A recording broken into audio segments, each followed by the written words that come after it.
ခေါင်းမြမတဲ့မြေတောင်ပေါ်လန်းကကားလေးနဲ့လေကြုံဆုံးလို့တစ်ခေါက်လိုက်ခဲ့တာရှယ်ရီတွေပွင့်တဲ့ချမ်းမြေမူဆလန်ကားလေးနဲ့လမ်းကလေး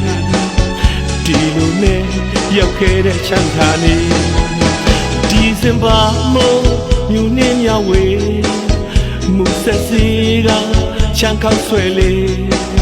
ကျွန်တော်လေးသွားစားလို့မဝပြီပေါ်ရွေတဲ့ချမ်းမလေးရောက်နေဒီကောက်ဆွဲကောင်းလို့စားရလားဆိုင်ရှင်လေးလာလို့သွားရလားအမြင်တွေကြားလာတော့အကြည့်ချင်းစဲမျက်လုံးချင်းစကားပြောတတ်လာတယ်